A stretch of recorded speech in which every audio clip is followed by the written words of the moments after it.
आप देख रहे हैं प्रोग्राम दस्तक रेहान तारिक के साथ। आज जिन स्टोरीज पर हम देंगे दस्तक उनमें शामिल है, क्या ऑपोजिशन जमातें अपने एजेंडे पर कायम रह पाएंगी? क्या कानून की ताकत सिर्फ कमजोर को दबा सकती है? आलमी यौम अमन पर कश्मीर के बासियों की अमन की तलाश भी दस्तक का हिस्सा होगी। अस्सलाम वालेकुम, मैं हूं रेहान तारिक और आप देख रहे हैं दस्तक। शहर इक़्तिदार में गुज़श्ता रोज हिज़्ब इख्तिलाफ की जमातों की एक बड़ी बैठक हुई है। ऑल पार्टीज कॉन्फ्रेंस हुई। अब की बार गोल मेजों पर नहीं बल्कि चकोर मेजों के किनारे मुनक़िदा इस इजलास की सबसे बड़ी खबर साबिक़ वज़ीर आज़म नवाज शरीफ का लंदन से बज़रिया वीडियो लिंक खिताब था। हुकूमत की एक कोशिश थी कि नवाज शरीफ को मुजरिम करार देकर उनके खिताब पर पाबंदी आयद कर दी जाए, लेकिन हुकूमत ने ऐसी गलती नहीं की और वीडियो लिंक के जरिए नवाज शरीफ के खिताब को नशर करने से रोका नहीं गया। नवाज शरीफ ने अपने खिताब में मुख्तलिफ मौज़ूआत का अहाता किया। साथ ही उन्होंने हुकूमत को इंतखाबात के तरीक़ाकार जो है उसको शदीद तनकीद का निशाना बनाया कि जिस तरह हुकूमत आई है उसके लिए क्या तरीक़ाकार अपनाया गया, उस पर खुलकर बात की। साबिक़ वज़ीर आज़म नवाज शरीफ गुज़श्ता रोज़ APC में क्या कह रहे थे, जरा उसकी एक झलक आपको दिखाते हैं। जब जमहूरियत की इस बुनियाद पर ज़रब लगती है और वोट की इज्जत को पामाल कर दिया जाता है तो सारा जमहूरी अमल बिल्कुल बेमानी और जाली होकर रह जाता है। इंतखाबी अमल से पहले ये तय कर दिया जाता है कि किसको जिताना है और किसको हरवाना है। पाकिस्तान को इस तरह के तजर्बात की लेबोरेटरी बनाकर रख दिया गया है। 73 साला तारीख में एक बार भी किसी मुंतखब वज़ीर आज़म को अपनी 5 साल की आईनी मुद्दत पूरी नहीं करने दी गई। किसी को जलावतन कर दिया गया और कोई उम्र भर के लिए नाअहल हो गया। उनके गुनाह और सजाएं खत्म होने में आ ही नहीं रही। लेकिन आखिर कब तक कोई जमहूरी हुकूमत बन जाए उसके हाथ पांव बांध दिए जाते हैं और किस तरह अवामी नुमाइंदों की तज़लील और तहकीर होती है। इमरान खान हमारा एज सच हदफ नहीं है। हमारा मुकाबला इमरान खान से नहीं है। ये मैं इलेक्शन से पहले भी कह चुका था और आज भी कह रहा हूँ। नवाज शरीफ की इस तकरीर के बाद अब सियासी हलकों में तबसरे जारी हैं। APC में शामिल ऑपोजिशन जमातों की क़यादत ने बाहमी मुशावरत के बाद पाकिस्तान डेमोक्रेटिक मूवमेंट के नाम से अलायंस तश्कील देने का ऐलान किया है।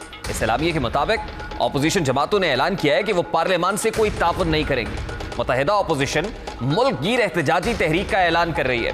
इस तहरीक में वकला, ताजर, किसान, अवाम और सिविल सोसाइटी को भी शामिल किया जाएगा। अब से जनवरी तक मुल्क भर में हुकूमत मुखालिफ मुजाहरे किए जाएंगे, रैलियां निकाली जाएंगी, सेमिनार्स मुनक्किद किए जाएंगे और जनवरी में हुकूमत के खिलाफ इस्लामाबाद मार्च किया जाएगा।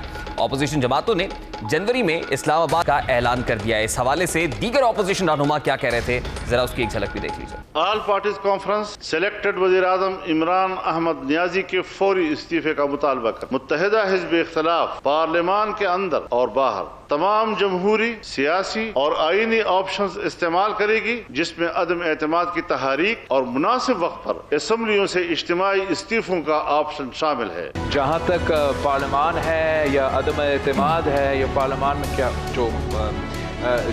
जो पोजीशन है उसके बारे में हम सब ने काफ़ी सीखा है और इसलिए हमारा ये कमेटी जो सीनियर लेवल कमेटी है ये सारी चीज़ें देख रहे हैं। सही टाइम पे सही नंबर्स के साथ वो फैसले करेंगे कि कहाँ हमने और कब हमला करना। जो सिलेक्टेड वज़ीर आज़म है उनको शऊर नहीं कि किस तरीके से पाकिस्तान की जो इंटरेस्ट है उसको सर्व किया जाए। तो हमने आज ये पूरी मुशावरत के बाद ये फैसला किया कि यह हुकूमत का मज़ीद कायम रहना पाकिस्तान के वजूद के लिए ख़तरे से खाली नहीं।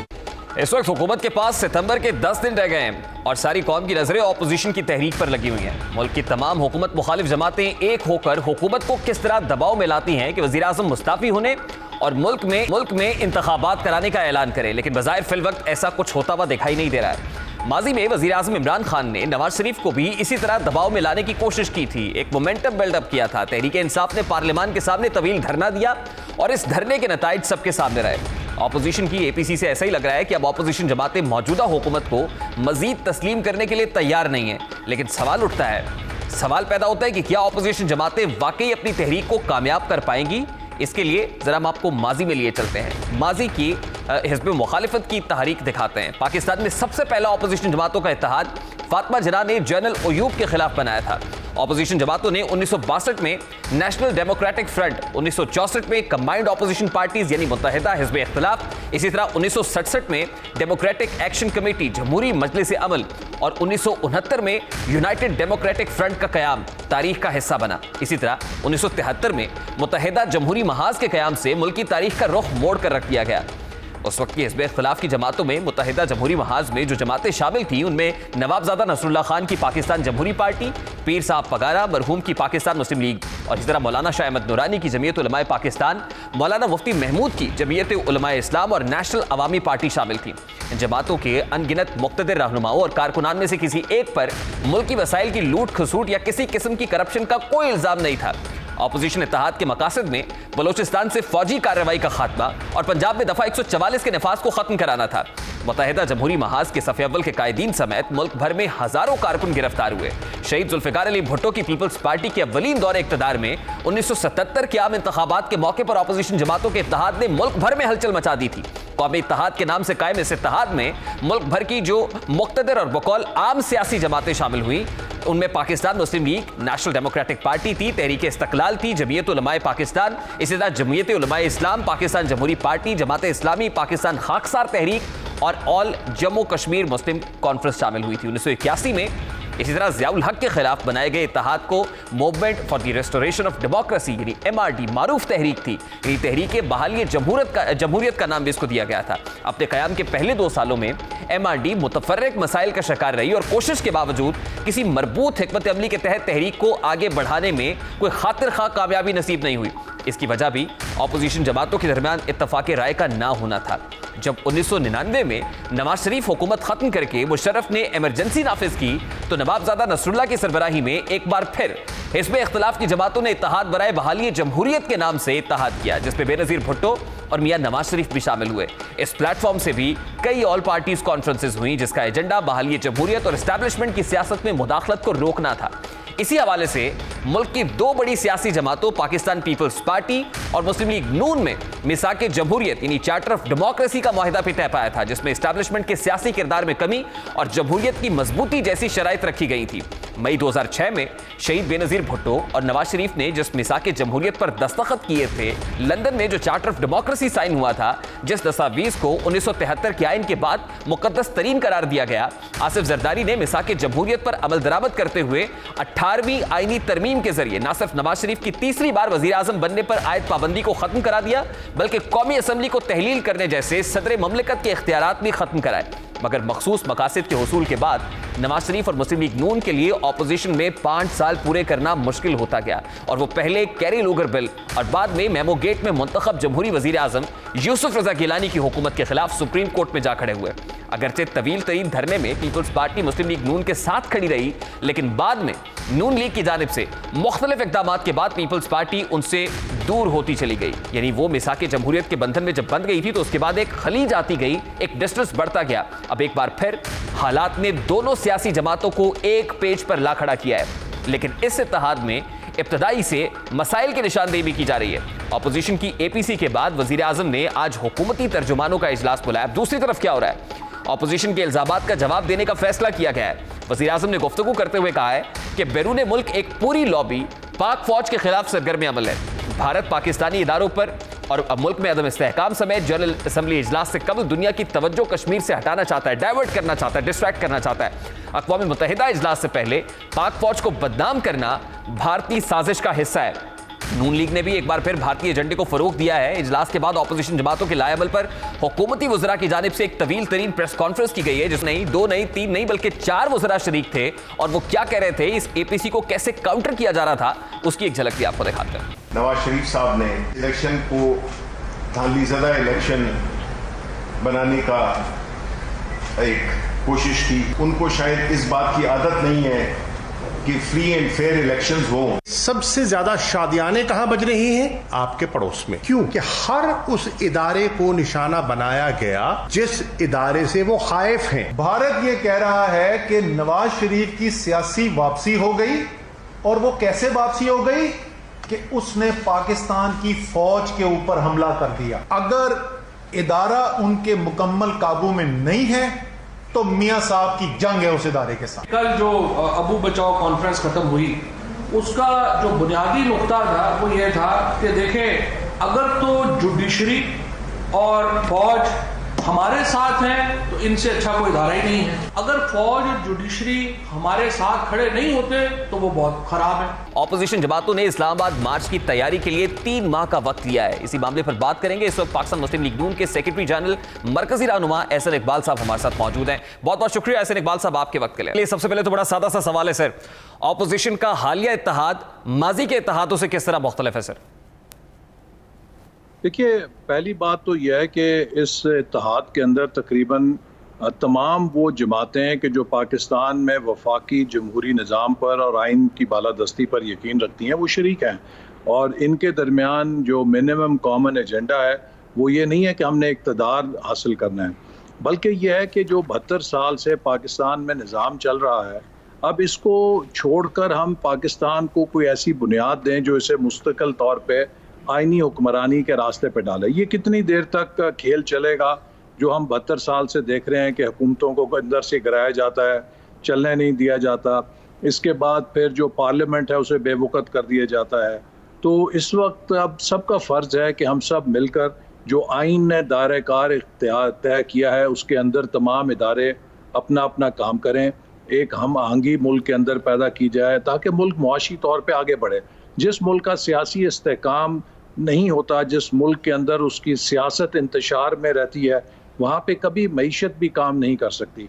ये हुकूमत हमने देखा है कि 2 साल से इसने एक तरफ मईशत को भी अपनी नातजुर्बेकारी से तबाह कर दिया है, दूसरी तरफ मुसलसल ये सियासत के अंदर इंतशार पैदा कर रही है और ये समझती है कि उसके अलावा इस मुल्क में हर शख्स गद्दार है, इसके अलावा इस मुल्क में हर शख्स करप्ट है। तो कोई भी जमात या लीडर तनहा तो मुल्क को नहीं चला सकता। हुकूमत और अपोजिशन जो है वो एक गाड़ी के 2 पहिए हैं। अगर वो वर्किंग रिलेशनशिप नहीं रखेंगे तो ना निज़ाम चल सकता है ना मुल्क चल सकता है। तो हम 2 साल के बाद इनको बहुत मौका दिया और हमारे दरमियान कई लोगों का ख्याल था कि पहले दिन से ही असम्बलियाँ छोड़ दी जाएँ, लेकिन हम चाहते थे कि इनको मौका मिले ताकि जो इन्होंने वादे किए हैं उनकी हकीकत कौम के सामने आए कि यहाँ पर ना कोई होमवर्क था ना कोई टीम थी। आज भी ये हुकूमत जो है उधार पे लिए गए लोगों के सिर पे चल रही है, इनके पास अपनी कोई टीम नहीं है। तो ऐसा देखिए, एजेंडा तो आपने सेट कर लिया है, अब इस एजेंडे के हुसूल के लिए जो रास्ता आपने मुतय्यन किया है, इस रास्ते को लीड कौन करेगा? क्योंकि हमने देखा कि एलामिया जो पढ़ा मौलाना फजलुर रहमान ने, मेज़बानी ऑफ APC की पीपल्स पार्टी ने, तो एक बड़ा सादा सा सवाल है कि इसको लीड कौन करेगा इस पूरी मूवमेंट को सर? जी देखिए, इस पर हमने जो पाकिस्तान डेमोक्रेटिक मूवमेंट बनाई है, इसमें क़यादत पे कोई झगड़ा नहीं है, हम सब भी इसके अंदर शरीक हैं। पाकिस्तान के अवाम इसको लीड करेंगे इंशाअल्लाह ताला। और ये कोई ऐसा झगड़ा नहीं है कि यहाँ पे कोई वज़ीर आज़म या सदर बनने जा रहा है। यहाँ तो कुर्बानियाँ देनी है, यहाँ तो जद्दोजहद करनी है और इंशाअल्लाह मुझे उम्मीद है कि सब एक दूसरे से बढ़कर इस जद्दोजहद में शरीक होंगे। और ये इसलिए नहीं है कि हम कोई अपने लिए ओहदे हासिल करना चाहते हैं। देखिए, हमने ज़िंदगी में इतना इक़्तिदार देख लिया है, नवाज शरीफ साहब ने भी देख लिया है, हम सब ने भी देख लिया है। अब हमारी तो सिर्फ ये ख्वाहिश है कि हम अपनी अगले नस्ल को एक मुस्तहकम जमहूरी पाकिस्तान देकर जाएं। ऐसे इकबाल साहब, हुकूमती वज़रा की प्रेस कॉन्फ्रेंस यकीनन आपने सुनी होगी। वो कह रहे हैं कि साबिक़ वज़ीर आज़म की इस तकरीर के बाद हमसाया मुल्क के अंदर शादियाने बजाए जा रहे हैं, वहाँ पर एक जश्न का सा समा है। आपको नहीं लगता कि जो गुफ्तगू हुई या जिस अंदाज में हुई, शायद उसका नुकसान जो है हतमी तौर पर ऑपोजिशन को खुद होगा और ऑपोजिशन उससे नुकसान उठाएगी, या इस वक्त ये बात नहीं होनी चाहिए थी? मैं समझता हूँ कि जो उनकी तकरीर थी उसने किसी जगह शादियाने बजाए या नहीं बजाए, अलबत्ता मुझे ये ज़रूर यकीन हो गया है 4 वज़रा की गुफ्तगू सुन के कि हुकूमत के अंदर सफ़े मातम बिछ गया है। और जिस बौखलाहट का उन्होंने मुजाहरा किया है और जिस तरह के उन्होंने इल्ज़ामात लगाए हैं, इससे साफ लगता है कि जो APC का तीर था वो हुकूमत के दिल में पैवस्ता हुआ है और उसने अपने मकासद हासिल किए हैं। और इसके लिए हम हुकूमत के शुक्रगुजार हैं कि उसके 4 भारी भरकम वज़रा ने पूरी कौम के सामने आकर इस बात का सबूत फराम कर दिया है कि APC ने सही तकलीफ की है इस हुकूमत को और हुकूमत को बौखला दिया। अच्छा ऐसे इकबाल साहब, इससे पहले अब जो यकीनन हुकूमत की तरफ से बयानात दागे जा रहे हैं, जो कहा जा रहा है इस हवाले से, उन्होंने भी एक पोजीशन इख्तियार कर ली है और कहा है कि यकीनन इदारे जो हैं बिल्कुल वो अलहदा है इससे, और सियासत के अंदर जो मुदाखलत नहीं होती। एक और बयान भी सामने आया है। तो आपको नहीं लगता कि इससे अपोजिशन के ऊपर भी अब मुस्तकबिल करीब के अंदर दबाव मजीद बढ़ेगा और फिर गिरफ्तारियों के हवाले से और फिर नैब और फिर दीगर इदारों के थ्रू जो है वो अपोजिशन के लिए मुश्किल वक्त शुरू होने वाला है? देखिए, हुकूमत के ये सारे हथकंडे तो हमारे आजमाए हुए हैं। हम सब नैब भी भुगत चुके हैं, जेलें भी भुगत चुके हैं, तो इससे कोई फ़र्क नहीं पड़ता। असल बात यह है कि ये हुकूमत, इसके पैर उखड़ चुके हैं। 2 साल हो गए हैं, ना मईशत इनके काबू में आ रही है, ना खारजा पॉलिसी काबू में आ रही है। कश्मीर के ऊपर देखिए कितना बड़ा सेटबैक हुआ है कि पाकिस्तान में कमज़ोर हुकूमतें आई, मजबूत हुकूमतें आई।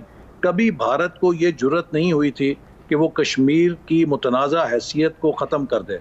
बआसानी भारत ने ये इंतहाई कदम उठा लिया और ये नया पाकिस्तान जो है उसने हमें या तो इतना कमज़ोर कर दिया, और अगर कमज़ोर नहीं किया तो किसी किस्म की कोई मिली भगत की है जिससे मोदी सरकार को ये जसारत हुई, नापाक जसारत हुई कि उसने कश्मीर को हड़प कर लिया है। ठीक है, बहुत बहुत शुक्रिया एहसन इकबाल साहब आपके वक्त के लिए। पाकिस्तान मुस्लिम लीग नून के सेक्रेटरी जनरल एहसन इकबाल हमारे साथ मौजूद थे। गुफ्तगू आपने सुनी। वज़ीर आज़म और वफाकी वज़रा मुसलसल अपोजिशन पर इल्ज़ामात आयद कर रहे हैं। माजी में बनने वाली हुकूमतों को भी इस्टेब्लिशमेंट की पैदावार करार दिया जा रहा है, मगर सवाल उठता है कि क्या हुकूमत अपोजिशन के रद्द-ए-अमल से खौफज़दा है? क्या हुकूमत अपोजिशन के मुतालिबात तस्लीम करेगी?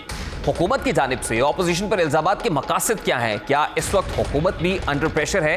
इन तमाम तर सवालात का जवाब जानने की कोशिश करेंगे। इस वक्त पाकिस्तान तहरीक इंसाफ की रहनुमा कंवल शोज़ब हमारे साथ मौजूद है। बहुत बहुत शुक्रिया कंवल शोज़ब साहब आपके वक्त के लिए। सबसे पहले तो बड़ा सादा सा सवाल है, अपोजिशन की APC के बाद जिस तरह वफाकी वज़रा के बयानात सामने आ रहे हैं और आज 1 नहीं 2 नहीं 3 नहीं बल्कि 4 वज़रा ने इकट्ठे प्रेस कॉन्फ्रेंस की है, तो एक अमूमी तासुर ये है कि शायद हुकूमत दबाव में है। तो सबसे पहले तो ये वाज़ेह कीजिए कि वाकई हुकूमत अंडर प्रेशर फील कर रही है? बिस्मिल्लाहिर्रहमानिर्रहीम, थैंक यू वेरी मच। देखिए, हुकूमत बिल्कुल दबाव में नहीं है, लेकिन जिस स्टेट के ऊपर और स्टेट के इदारों पर अटैक किया गया तो हुकूमत का फ़र्ज़ है कि फ्रंट पे आए और ऐसे तमाम अनासिर को डिस्पेल करें जो आपके स्टेट के इदारों के खिलाफ आग उगलते हैं, और वो भी लंदन से बैठ के, और वो भी इस पूरी कौम के साथ एक घनौना मजाक करके, आंखों में धूल झोंक के, जुडिशरी का मजाक उड़ा के और इंसाफ के निज़ाम को एक्सप्लॉइट करके जो बाहर गए हैं कि जी हम जाके इलाज कराएंगे, वो वहाँ से बैठ के पाकिस्तान के तमाम इदारों को, और ख़ास तौर पे उन इदारों को जिनको सबसे ज़्यादा एक्सप्लॉइट इन्होंने खुद किया, जिनके कंधों पे सवार होकर ये आए। आप मुझे बताएं इनकी हिस्ट्री क्या है? ये पहले वजीर बनते हैं, पहले हुकूमत में आते हैं, बाद में पार्टी बनाते हैं, और वो आज बैठ के लेक्चर दे रहे हैं। सारी वजह ये है कि क्योंकि एक लाइन ड्रॉ कर दी गई है। आज आपने सुन लिया कि अस्करी क़यादत ने क्या कहा है कि हमें खुदा का वास्ता सियासत में मत घसीटे। अदालतें आज़ाद हो गई हैं, अब जस्टिस कयूम की वीडियो लीक्स या ऑडियो लीक्स नहीं आती हैं। अब सुप्रीम कोर्ट पे लोग डंडे सोटे लेके और PMLN की बड़े बड़े लीडरों के साथ मिलकर अटैक नहीं करते हैं। आज लोग अपनी मर्जी के फैसलों के लिए जज नहीं करते, वकील करते हैं और जाके अपना पूरा मुकदमा कंटेस्ट करते हैं। आज प्रेस कॉन्फ्रेंस के अंदर ये कहा गया कि मियां साहब की तकरीर से असल में जो हमसाया मुल्क है वो बहुत खुश हुआ, वहां पर शादियाने बजाए जा रहे हैं। और जो नैरेटिव मियां साहब का, जिसका काउंटर नैरेटिव आप देने की कोशिश कर रहे हैं, जब आप ये कहते हैं कि खुद भी उन्हीं कांधों पर बैठ के आए, तो आपको नहीं लगता कि आप भी फिर रियासती इदारों पर सवाल उठाते हैं और उस वक्त भी इदारे में लाइन होते हैं? देखिए जी, मैं बिल्कुल इस बात को इंडोर्स करती हूँ। हमसाया ममालिक तो हमारे बहुत सारे हैं, लेकिन उन हमसाया ममालिक में से एक मुल्क वो है जो हमारा शदीद दुश्मन है। उसकी स्टेटेड पॉलिसी ये है कि पाकिस्तान को नुकसान पहुंचाना है और पाकिस्तान को 3 हिस्सों में डिवाइड करना है। और हमारे जो साबिक नवाज शरीफ साहब हैं, वजीर आजम रहे हैं, खैर से इस मुल्क की बदकिस्मती देखे, उन्होंने जब भी मुंह खोला है, जब भी बयान दिया है, उस मुल्क में शादियाने बजे हैं, क्योंकि वहाँ उनका नैरेटिव प्रमोट होता है। चाहे अजमल कसाब के बारे में उन्होंने बयान दागा हो, चाहे मुंबई अटैक के बारे में उन्होंने बयान दागा हो, चाहे पठानकोट का वाक़े पे बोले हो, चाहे थोड़ी देर के लिए अगर मैं ये बात तस्लीम कर लेता हूं, एक मिनट दें, मुझे पूरी बात करने दें, मैं आपकी बात का जवाब दे रही हूँ। तो ये सारे मामलात, और या डॉन लीक्स हो, जो आपने इदारों की बात की, देखे ये रोल रहे हैं, लेकिन दुनिया आगे बढ़ गई। 25-30 सालों में अगर कोई जमात आगे नहीं बढ़ी तो वो पाकिस्तान मुस्लिम लीग नून है। इसलिए कि अगर ये हुकूमत में हो तो उस वक्त तो सारे इलेक्शन ठीक होते हैं, ये हुकूमत में हो और अदलिया इनके हक में फैसले करे तो सब ठीक होता है। लेकिन अगर ये हुकूमत में नहीं है तो उस वक्त मुल्क का सारा निजाम भी खराब, अदलिया भी बिकी हुई, और उसके बाद ये मोहतरम जो है ये बैठ के हमेशा इदारों को मिलाइन करते हैं, हमेशा फौज के खिलाफ बोलते हैं। लेकिन अब देखें चीजें एवोल्यूशन हुई है, चीजें चेंज हुई है। पाकिस्तान की फौज इस वक्त भी LOC पे लड़ रही है, इस वक्त आप पे इजराइल प्रेशर डाल रहा है, पूरी दुनिया आपके इस वक्त कोशिश कर रही है CPEC के खिलाफ बयानात देना, और इस किस्म के आपने पाकिस्तान की स्टेट की सालमियत के खिलाफ। देखिए इसमें कोई दो राय नहीं है कि इदारे तो पहले भी मुल्क की सालमियत और बका की खातिर जंग लड़ रहे थे, इदारे आज भी मुल्क की सालमियत और बका की खातिर जंग लड़ रहे हैं, सरहदों पर भी लड़ रहे हैं, इसमें कोई दो राय नहीं है। वो पाकिस्तान मुस्लिम लीग नून इदारों पर सवालात उठाए, उनकी कारकर्दगी पर, उनके ऊपर खदशात का इजहार करे, या फिर पाकिस्तान तहरीक इंसाफ जो है वो सियासी तारीख में जाकर इदारों को मिलान करने की कोशिश करे, तो दोनों बयानिए जो है उनको सपोर्ट तो नहीं किया जा सकता। मेरा तो बड़ा सादा सा पॉइंट है कंवल साहिबा। नहीं, आपका सवाल तो सादा है लेकिन इसका जवाब भी बड़ा सादा है। बात सारी है कि ज़ियाउल हक साहब ने माशाल्लाह लगाया और वो 11 साल इस मुल्क में हुकूमत करते रहे, और उन्होंने अपनी जो थी जनरल होने को उसको एक्सप्लॉइट किया, और उनके सबसे बड़े बगल बच्चे कौन बने?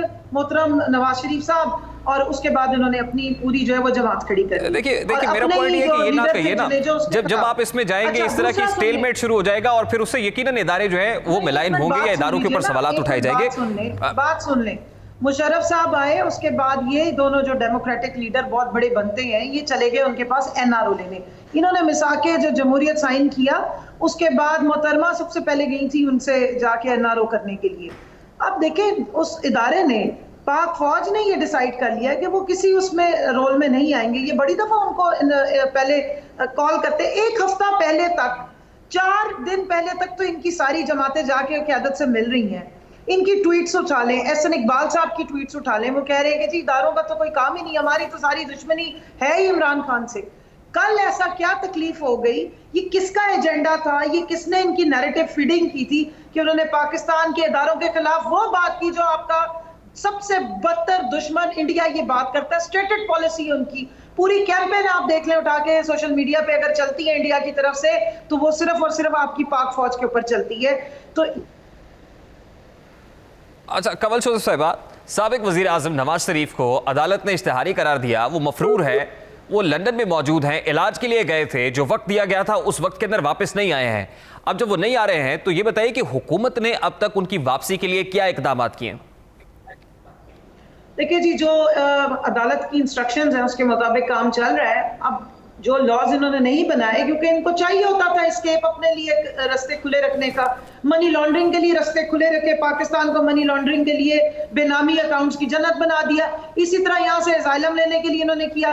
एक वो भाई पहले बार जाके बैठे हुए लंदन वाले, दूसरे नवाज शरीफ लंदन वाले भाई हो गए, वो भी इदारों के खिलाफ बोलता था और आज ये भी इदारों के खिलाफ बोलते हैं। बहुत शुक्रिया कंवल जोसेफ साहब आपके वक्त के लिए। पाकिस्तान तहरीक इंसाफ की रहनुमा कंवल जोसेफ हमारे साथ मौजूद थी। गुफ्तगू आपने सुनी, अभी एक ब्रेक लेंगे जिसके बाद बात करेंगे कि हुकूमत नवाज शरीफ की सेहत से किस कदर मुतमईन है। इस मामले को उठाएंगे इस ब्रेक के बाद। हमारे साथ डॉक्टर यास्मीन राशिद साहिबा मौजूद होंगी, उनसे बात करेंगे इस ब्रेक के बाद हमारे साथ।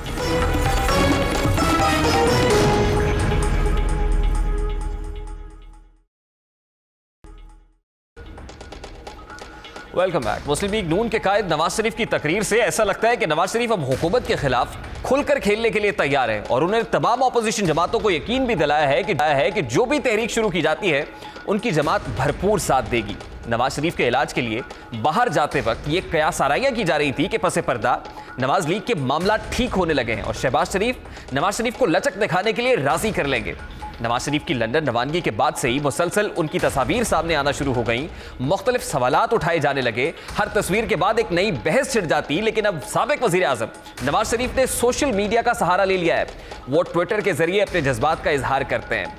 इतवार को की जाने वाली इस तकरीर के बाद यही नजर आ रहा है कि नवाज शरीफ लचक दिखाने के लिए राजी नहीं है और आने वाले वक्त में नवाज शरीफ के मशवरों से मरियम नवाज अपनी पार्टी की क़यादत को आगे बढ़ाएंगी और आने वाले वक्त में नवाज शरीफ के रवैये में नरमी भी दिखाई देने वाली नहीं है। लेकिन दूसरी जानिब हुकूमत नवाज शरीफ की मेडिकल रिपोर्ट्स और उनकी सेहत के मामले पर सवालात उठा रही है। इसी तमाम पर बात करने के लिए इस वक्त सूबाई वज़ीर सेहत डॉक्टर यास्मीन राशिद हमारे साथ मौजूद हैं। बहुत बहुत शुक्रिया डॉक्टर साहब आपके वक्त के लिए। मैडम, सवाल बड़ा सादा सा है। पहले तो लंदन में मौजूद मियाँ साहब की तस्वीर बोला करती थी, अब मियाँ साहब खुद बोल रहे हैं और इस तब्दीली के साथ ही मेडिकल रिपोर्ट्स के ऊपर खदशात में और इजाफा हो गया है, जो खासतौर पर मेडिकल बोर्ड ने जो रिकमेंडेशंस तैयार की थी। इन कंसर्न्स को, इन रिजर्वेशंस को सबसे पहले मैडम आप कैसे एड्रेस करती हैं? मेरा ख्याल है सबसे पहले तो ये कहना चाहिए कि जब वो हमारे पास तशरीफ़ लाए थे ना अक्टूबर के महीने के अंदर, तो तब ही उनके प्लेटलेट काउंट बहुत लो हुआ था, और प्लेटलेट काउंट जो है वो डेफिनेटली जब हमने यहाँ चेक किया तो तब भी लो था जो हमारे पास टेस्टों के रिजल्ट्स आ रहे थे, और हमने उनका इलाज शुरू कर दिया था। आपको पता है वो 14 दिन हमारे पास रहे, उस दौरानिया में उनके प्लेटलेट्स का इलाज हुआ, और जो रिकमेंडेड ट्रीटमेंट है इडियोपैथिक थ्रोम्बोसाइटोपेनिया पर्पुरा का, वो हमने उनको सारा उनका इलाज यहीं अस्पताल के अंदर शुरू किया था, जिसमें उनको इम्यूनोग्लोबुलिन्स भी मिली, जिसमें उनको स्टीरॉइड्स भी मिले, and he started improving hair. उस दौरानिया में एक माइल्ड सा उनको एंजाइना का अटैक भी हुआ था। लेकिन ये सारे दौरानिया में when I went and met him, जब मेरी मुलाकात उनसे हुई तो उन्होंने इलाज के बारे में बहुत सेटिस्फेक्शन शो की, और उन्होंने कहा जी मैं बिल्कुल सेटिस्फाइड हूँ जिस तरह का मेरा इलाज किया जा रहा है, और मुझे बड़ा एतमाद है मरीज़ों आपके डॉक्टरों पे। 14 दिन के बाद उनकी तबीयत बहुत बेहतर थी, तो उन्होंने अपनी वहाँ से डिस्चार्ज होके तो वो शरीफ सिटी हॉस्पिटल गए, और फिर वहाँ से उन्होंने अपनी एप्लीकेशन डाली कि वो अपना इलाज करवाने बाहर जाना चाहते हैं। अच्छा डॉक्टर साहब, इस तमाम तर मामले के ऊपर आपकी अपनी एक स्टेटेड पोजीशन है, and you are very clear on that, इसका क्रेडिट आपको देना चाहिए। लेकिन चंद वफाकी वज़रा जो है, जी मैडम, चंद वफाकी वज़रा कुछ ने कहा कि जब सैंपल लिया गया तो EDTA शामिल कर दिया गया, कुछ ने कहा कि वो मेडिकल बोर्ड की आंखों में धूल झोंक कर गए हैं, और जो कुछ यहाँ पर बताया गया वो बिल्कुल हकाइक के मुनाफी था। लेकिन आप हमेशा ये कहती रही, आप आज भी आपका ये स्टेटमेंट सामने आया है कि जो मेडिकल बोर्ड तश्कील दिया गया था और उस वक्त जो रिकमेंडेशंस थी वो बिल्कुल दुरुस्त थे, बिल्कुल ठीक थे। अगर उस वक्त वज़ीर-ए-आज़म पाकिस्तान ये कह रहे थे कि मरीज़ बहुत बीमार है और खुदा न खास्ता प्लेटलेट्स काउंट इतना ख़तरनाक हद तक नीचे चला गया है और मल्टीपल डिजीज़ हैं कि कुछ भी किसी भी वक्त कुछ हो सकता है। लेकिन एक बड़ा सादा सा सवाल है डॉक्टर साहबा कि गुज़श्ता 10 माह से मियाँ साहब लंदन में हैं, और ना तो किसी अस्पताल में दाखिल हुए हैं, ना ही उनका बाकायदा इलाज हो रहा है। तो वो सिचुएशन जो अक्टूबर की थी और आज की सिचुएशन बगैर किसी इलाज के, बगैर किसी अस्पताल में दाखिल हुए, ये सब कैसे मुमकिन है? ये तो बड़ा मुजज़ाती लगता है। देखिए नहीं, आप देखें तो पहले तो ये क्लियर कर लेना कि क्या जो हम इलाज करते हैं पाकिस्तान के अंदर उस इलाज में कोई असर नहीं है। मेरा ख्याल है सबसे पहले तो आप इस चीज़ को अप्रिशिएट करें कि हमने पाकिस्तान के अंदर उनकी बीमारी को पकड़ा, उसके बाद डायग्नोज किया, फिर उसका इलाज शुरू किया, उनके प्लेटलेट स्टेबलाइज हुए तो वो फ्लाई कर सके और बाहर गए। इंपॉर्टेंट चीज़ है, इलाज की जितनी डोज थी वो तो उनको दे दी गई थी। The recommended treatment had already been given to him, वो तो उन्होंने दवाइयाँ खानी थी, और डेफिनेटली उसकी वजह से उनकी इम्प्रूवमेंट आई। और तभी तो इन्होंने एक मर्तबे भी इन्होंने हमें प्लेटलेट की रिपोर्ट नहीं भेजी। यानी देखिए, एक बंदा जो थ्रोम्बोसाइटोपेनिक पर्पुरा के साथ गया है, यकीनन उनके ब्लड का वहाँ टेस्ट हुआ होगा, और जब ब्लड का टेस्ट हुआ होगा अगर वो विद इन नॉर्मल लिमिट्स था तो इनको वो रिपोर्ट हमें भेजनी चाहिए थी। आप ये सोचें कि 9 महीने के दौरानिया में इन्होंने एक दफ़ा रिपोर्ट नहीं भेजी अपने प्लेटलेट्स की, अभी कभी कोई रिपोर्ट नहीं आई। अगर अभी जो जमा करवाई गई हैं हाई कोर्ट वो कोर्ट के अंदर हमारे इतला के मुताबिक, तो उसके अंदर भी अभी तक उन्होंने प्लेटलेट की रिपोर्ट नहीं भेजी। वो बार बार एक ही बात पर इसरार करते हैं कि मेरी दिल की तकलीफ़ है। अब दिल की तकलीफ तो कोई बंदा कहे मेरे दिल में दर्द हो रहा है, उसके बारे में तो बंदा ही बोलेगा ना। ठीक है डॉक्टर साहब, आप ये कह रही है कि उस वक्त जो इलाज आपने किया, जो मेडिकल बोर्ड उस वक्त जो है वो प्रिस्क्रिप्शन दे रहा था, मेडिसिन दे रहा था, या जो सजेस्ट कर रहा था, और फिर आपकी मुलाकात मियां साहब से हुई, वो बिल्कुल दुरुस्त चल रहा था। आप ये कह रही हैं कि उस वक्त उनकी सेहत बेहतर हो रही थी, रिकवर हो रहे थे। आपको नहीं लगता कि उस वक्त हुकूमत ने जो फैसला उन्हें बाहर भेजने का किया वो फैसला गलत था? मेडिकल बोर्ड ठीक था, रिपोर्ट्स ठीक थी, सब ठीक था, लेकिन वो फैसला गलत था, उस वक्त उन्हें नहीं भेजना चाहिए था। देखिए, मेरा ख्याल है फैसला गलत वाली बात नहीं है। आपने खुद देखा कि नून लीग वालों ने किस एक हंगामा मचाया हुआ था, और फिर जब कोर्ट इस तरह की बात कहे कि आप गारंटी दीजिए कि इनको अगले 3 दिन में कुछ नहीं होगा, आप मुझे बताइए कोई बंदा गारंटी दे सकता है? मैं तो अपने अगले सांस की गारंटी नहीं दे सकती। इस चीज़ की क्या किसी ने गारंटी देनी थी? इन सारी चीज़ों को जिस तरह का उस वक़्त एक माहौल बना हुआ था, इमरान खान साहब ने भी यही समझा कि बेहतर है कि इनको अगर कोई बेहतर सहूलत से इनको फ़र्क पड़ सकता है तो हमें क्या इतराज़ हो सकता है। और ये अगर इंसानी हमदर्दी को देखते हुए उन्होंने भी एक इंसानी हमदर्दी के तहत भेजा ना, तो फिर जो नवाज़ शरीफ साहब एक कमिटमेंट करके गए थे, उनका फ़र्ज़ बनता है कि जब उनकी तबीयत ठीक हो गई तो उनको वापस आ जाना चाहिए था। और डॉक्टर साहब वो हालात आपने देखे हैं बड़ी करीब से, आपकी जैसे आप बता रही कि मुलाकात भी हुई मियाँ साहब से, और अब के हालात भी आपने देखे हैं एज ऑफ टुडे जो इस वक्त सिचुएशन है, आप बेहतर कंपैरेटिव एनालिसिस ड्रॉ कर सकती हैं कि उस वक्त मियां साहब की जो ज़ाहिरी हालत है वो कैसी थी, आज मियां साहब की हालत कैसी है? आप समझती हैं कि बहुत बेहतरी आ गई और मियां साहब ट्रैवल कर सकते हैं, वापस आ सकते हैं पाकिस्तान में? मेरा ख्याल है अपेरेंटली देखने के अंदर तो बहुत बेहतरी आई है, लेकिन वही वाली बात है कि देखने में बहुत बेहतरी आई है और फिर सबसे बड़ी बात है उनके डॉक्टर ने जो रिपोर्ट भेजी है वो भी बड़ी एक एस्टॉनिशिंग। उन्होंने ये लिखा है कि इनको एयरपोर्ट पे नहीं जाना चाहिए, बाकी जगहों पे चले जाएं। एयरपोर्ट पे नहीं जाना चाहिए और जहाज़ के अंदर नहीं जाना चाहिए। मतलब मैं कई दफ़ा हैरान होती हूँ, ऐसी कौन सी रिपोर्ट होती है जो दे। दूसरी बात है, मुसलसल वहाँ उनका ये शोर मचा रहा कि जी कोविड की वजह से वो डिले हुआ।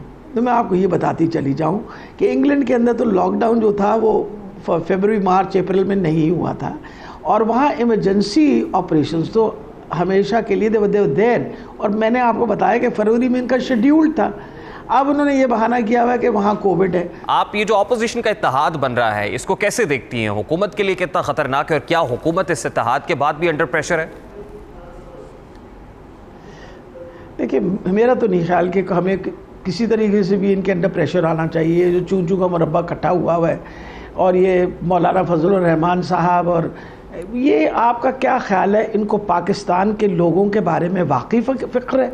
इस वजह से ये बाहर निकले हुए हैं सारे और निकल के और ये कह रहे हैं कि हम फलां को बुलाएंगे। इन सबको तो बेचारों को अपनी परेशानी लगी हुई है। वो वजह ये है सब के सब जो हैं या तो वो they are undergoing all sorts of investigations. और मैं ये क्लियर करती जाऊँ, ये नैब इन्हीं के वक्तों में बनी थी और नैब इन्होंने एक दूसरों पे जो इल्ज़ाम लगाया वो आई होप आपके पास ऑन रिकॉर्ड है। मेरे आपके पास होगा ना ज़रूर ऑन रिकॉर्ड।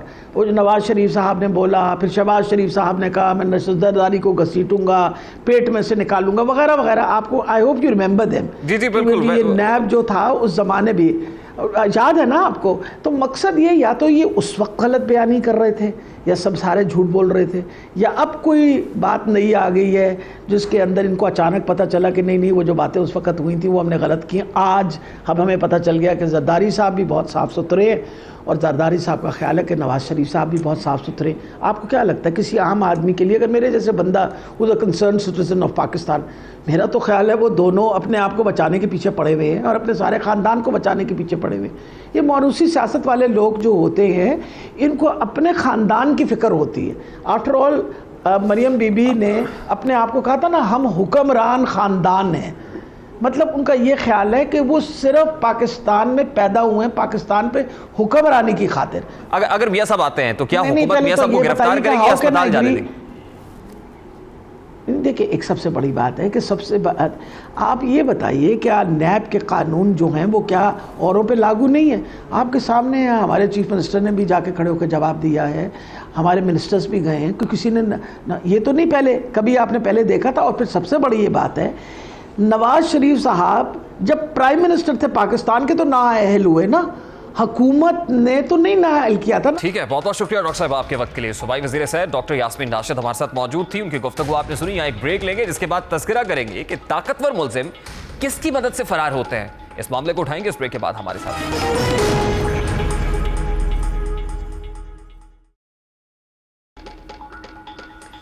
Welcome back. आज एक अजीब मंजर जो आंखों ने देखा वो आपको भी दिखाते हैं। ये मंजर है कराची के जिला जुनूबी की सेशन अदालत का, जहां मुल्जिमान अहाते अदालत से फरार हो रहे हैं। ये मुल्जिमान डॉक्टर माहा खुदकुशी केस में इंतहाई मतलूब थे। मुल्जिमान की अबूरी जमानत में तौसीह मुस्तरद कर दी गई, जिसके बाद वकील की मावनत से अदालत से फरार हो गए। आप इस फुटेज में देख सकते हैं कि कैसे एक मुल्जिम हथकड़ी समेत फरार हो रहा है, किस तरह दूसरा मुल्जिम अपना पल्लू छुड़ाकर भाग रहा है। ये एक हाई प्रोफाइल केस है, इसमें दोनों इंतहाई मतलूब मुल्जिमान हैं जो इस वक्त भागते दौड़ते दिखाई दे रहे हैं। और इन्हीं मुल्जिमान के वकील किस तरह अपने क्लाइंट को लेकर आसानी के साथ रफू चक्कर हुए हैं। पुलिस एहलकारों की बेबसी पर अफसोस करने को जी चाहता है, जो बस मुल्जिमान को फरार होता देख रही है, सिर्फ आंखों से देख रहे हैं और सिर्फ देख रहे हैं। दो मुल्जिमान पुलिस एहलकारों की मौजूदगी में दर्जनों वकला, साइलीन और आम अफराद के दरमियान अहाते से निकलते हैं। हर फर्द उनकी वीडियो बनाने के लिए उनके पीछे भाग रहा है। दो मुल्जिमान और उनका वकील पहले से तैयार रिक्शे में बैठे हैं और भीड़ से निकल जाते हैं, बासानी फरार हो जाते हैं। सेफ एग्जिट कानून से फरार की नई रिवायत नहीं है, बल्कि अहाता अदालत में दुश्मनी की बुनियाद पर कत्ल किया जाता है। इंतहाई मतलूब मुल्जिमान फरार हो जाते हैं। बाज़ औक़ात वकला के साथ साथ पुलिस एहलकार भी मुल्जिमान से साजबाज कर लेते हैं और तमाम उमूर मिली भगत से तय पा जाते हैं। अब सवाल उठता है, सवाल पैदा होता है कि क्या बेड़ियां, हथकड़ियां, जेल और पाबंदियां आम अफराद के लिए? क्या ताकतवर अफराद पुलिस और वकला की मदद से अहाता अदालत से भी फरार हो सकते हैं? क्या कानून ताकतवर को अपने शिकंजे में नहीं ले सकता? यकीनन रियासत का फर्ज है कि वो कानून की अमलदारी को यकीनी बनाने के लिए इकदाम करे ताकि आम आदमी का एतमाद कानून और रियासत पर बहाल हो सके। या एक ब्रेक लेंगे, जिसके बाद बात करेंगे कि आलमी यौम अमन पर कश्मीरियों का मुकदमा कौन लड़ेगा। इस मामले को उठाएंगे इस ब्रेक के बाद हमारे साथ। Welcome back. दुनिया आज अमन का आलमी दिन मना रही है और रवा साल इस दिन का थीम पर्टिकुलरली कश्मीर रखा गया है। हक़ खुदरातगियत की जंग लड़ते कश्मीरियों के लिए ही शायद साहिर लुधियानवी का कलम लिखता है कि हम अमन चाहते हैं मगर जुल्म के खिलाफ। अगर जंग लाजमी है तो फिर जंग ही सही। जालिम को जो ना रोके वो शामिल है जुल्म में, कातिल को जो ना टोके वो कातिल के साथ है। हम सरबकफ उठे हैं कि हक फतह याब हो, कह दो उसे जो लश्करे बातिल के साथ है। इस ढंग पर है जोर तो ये ढंग ही सही। जालिम की कोई जात न मजहब न कोई कौम, जालिम के लब पे जिक्र भी उनका गुनाह है। फलती नहीं है शाखे सितम उस जमीन पर, तारीख जानती है जमाना गवाह है। कुछ कोर बातिनों की नजर तंग ही सही। ये जर की जंग है न जमीनों की जंग है, ये जंग है बका के उसूलों के वास्ते। जो खून हमने नजर दिया है जमीन को वो खून है गुलाब के फूलों के वास्ते। फूटेगी सुबह अमन लहू रंग ही सही, अगर जंग लाजमी है तो फिर जंग ही सही। इसका दस्तक। आपसे मुलाकात होगी इंशाअल्लाह कल। अपना रखिएगा ख्याल। अल्लाह हाफ़िज़।